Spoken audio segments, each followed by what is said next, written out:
Hari Om Tat Sat. Welcome to Swami Jyotirmayananda Society, our journey to self realization. Please subscribe for the mystical meanings and to enjoy daily satsang. We are currently exploring the book Guru Bhakti Yoga, authored by Swami Shivanandaji Maharaj of Divine Life Society, Rishikesh, India, and narrated by myself, Swami Nikhilananda of Swami Jyotirmayananda Society, Sacramento, California.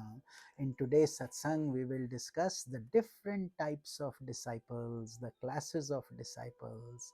Just like there are different kinds of students, there are different kinds of disciples also. And the best disciple is like petrol or aviation spirit. Even from a great distance, he will instantly react to the spark of the Guru's Upadesha. So be like that disciple who is so perceptive that he quickly catches on the Guru's guidance, his teaching, and takes it to his heart. So that's the highest type. The second class disciple is like camphor. A touch awakens his inner spirit and kindles the fire of spirituality in him. So he comes to the Guru touches him, blesses him, and through that touch, through that feeling, when I say touch, it doesn't have to be physical, it can also be long distance, through the gaze of the eyes or through the disciple and the Guru talking personally on the phone, etc. But then with that guidance, the disciple starts to bloom, he catches the fire. And the third class of disciple is like coal, which is getting less and less these days. But the Guru has to take great pains in order to awaken the spirit in him. Like burning coal takes a lot of effort. And the fourth class of disciple is like a plantain stem, a banana plant. No effort will be of any avail over him. Whatever the Guru may do, he remains cold and inert, meaning Guru's grace is not going to, is there, but the disciple is not ready for it. He's like a banana plantain, and therefore it will not affect him. It's the same Guru, see, same Guru, same teaching, yet somebody becomes a high disciple, somebody a middle grade, somebody a um, average, and someone below average or poor. So it is up to the disciple. It is much more important to be a good disciple, but then you also need a qualified Guru, because you are a very, suppose you are a very good disciple and you don't have a good Guru, you cannot be satisfied, your questions will not be answered, and you may be misled, and also you may take the wrong teaching. Therefore all our scriptures guide us. It's very important to follow a parampara. Parampara is a tradition. Our parampara, Shankaracharya's sannyasa tradition that we are following. So blessed to have all the lineage of the Gurus. We just celebrated our Swami Shivananda's 100th sannyas celebration, and all this is coming from Guru to disciple, where the disciple then becomes the Guru, and he gives this knowledge, and the torch continues, and this lineage goes all the way to Lord Narayana. Be aware, be cautious of anyone who says that they didn't have a Guru, they learnt everything on their own, etc. They are not, unless you follow a traditional parampara, your salvation is not guaranteed, because you don't know if that person is simply a good orator or simply impressive in words. So therefore this is a journey, a holy journey, and a parampara is a long tradition. Just like you have one set of parents and they had their parents and so on, that is the parampara that needs to be followed with great love and discipline. So when you surrender to the sacred feet of your Guru, beg not of him worldly needs and nothing else. Don't ask for little things of the world, but ask for his grace, kripa, his nectarine eyes, his love for you, only that you may have true devotion and lasting faith in your Guru. That should be your boon. When the Guru says ask what you want, you should say give me bhakti, please, may your lotus feet never, may I never lose sight of them. That is very important to understand. And be sincere in that journey. Guru is the way, the life, and the goal ultimate. Through definition of Guru itself is one who gives you light and removes your darkness. No one shall attain to the supreme beatitude except through the Guru. So, Guru is the one who makes all things possible for you. Even liberation becomes a possibility, and the knowledge we receive from the Guru, the world cannot give us that knowledge. World can simply give you name, fame, prosperity, things, possessions, but also it gives you pain in the process. Death eventually comes in, disease comes in, betrayal comes in, divorces happen, pain comes in. So, in this world that we live in, we are constantly going through waves of happiness and sorrow. But when we come to the Guru, we find something that transcends all that. Guru is the moksha dwara. Guru is the embodiment of grace. Mokshadwar means the door to liberation. When you come to the Guru, you are entering the door to liberation. So now your journey is secure, provided you continue your journey with faith, love, don't get frustrated, and don't fall off the track, because then the Guru cannot help you. If you stop coming to satsangs, or if your ego comes in, there are many tests that come to sincere disciples, and many fail. Then they are not sincere, isn't it?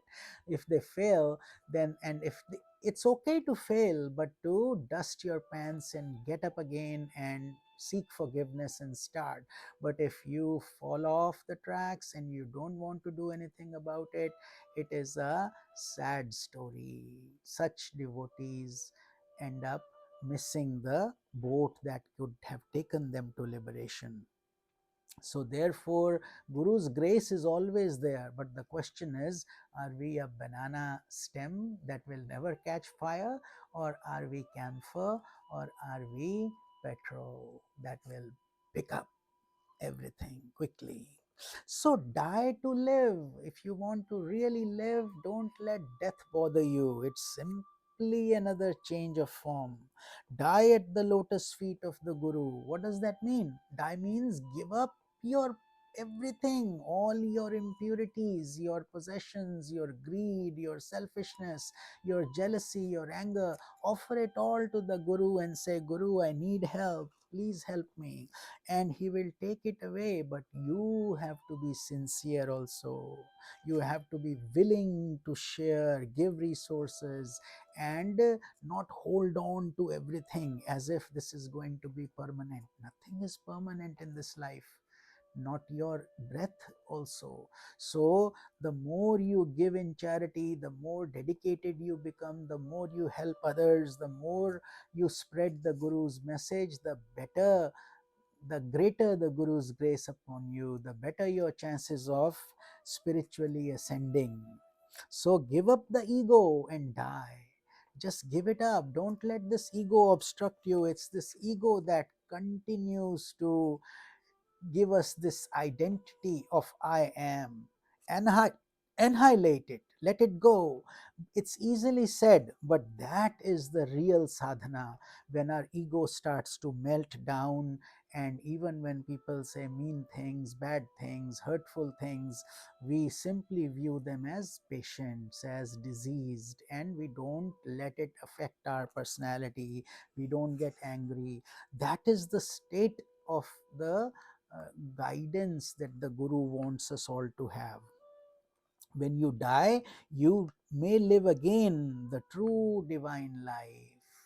So then the life you will start living will be such a joyous, wonderful life that will be filled with nectar and bliss. See, externally things will still be the same. You still may be physically hurt, you still may suffer pain, disease, this, that, financial troubles if you're facing. Those will come, but inwardly you will be cool and calm. And that is where the mark of your true progress is. That is where you will know that you have the blessings of a true teacher guiding you. Of even your self effort, your way of thinking, everything will change. Life is no life if not enlived and made divine by the transforming grace of the Guru. So, unless your life changes, you may consider that your Guru is a fake. He is useless, absolutely not needed. What is the point in reading all these suggestions in books? Otherwise, there are plenty of books you can read. So, the only benefit you have coming in touch with your Guru is that your ego should melt, you should become like your Guru, and you become a prototype of your Guru, and you spread that message that you have received. What changed your life, now take that and you change other lives. That is the greatest Guru Dakshina we can give to our Guru, and that is what my Guru wants. Although I do support my Guru financially every month for the last 30 years, because God has given me enough financial help. So, and also it removes my greed and my feeling of possession that I want to hold this, hold that. You cannot. Swami Shivananda clearly says, without giving, we cannot attain anything without Guru Dakshina. So we serve our Guru however we can. Ultimately, this body will become mud and we didn't do the things we wanted to do. Then what will be the point of regretting? We should do it now. Even if you have $1, give 10 cents. You have 100,000, give 10,000. So 10% is, this is how I think Christianity does mostly. They ask you for that, but there's a good reason for that. So we become more, we manage our resources in the money we have, and also we realize how much God has given us, and that money then becomes an instrument for helping others. That is important for us to understand. It's not that these days, of course, many people treat this sacred possession, sacred knowledge. This is called Brahma Vidya, but they treat it like a business because people don't give. That's why they have these seminars and they charge you. You gladly give $1,000. A guru is giving you free knowledge for years, and nobody says, "Let me think of some donation to my guru. Let me offer him some money." He will not ask. It has to come from your heart, and if your heart doesn't say so, then you will continue to remain a average disciple. So if you want to start becoming deeper and better, and it's not just money, please understand, it's also about your devotion, your bhakti, your dedication, and you are changing your life. It's for you, not for the Guru. It's for the world. The Gurus are above all this. True ones, they're very rare, very, very rare in this world, who will ask to give them as a privilege. Like when I give anything to my Guru, I consider it as a blessing for me, that my Guru is maybe using it in some book, or he's using it in some Jnana Yagya or somewhere. It's the greatest blessing we can all ask for. And Goddess Lakshmi will bless you multifold, where you will get more and more. But we have to have that heart. See, we over the lives we have constricted ourselves. So may we all become great aspirants, and may we all receive Guru's grace. This is Swami Nikhilananda.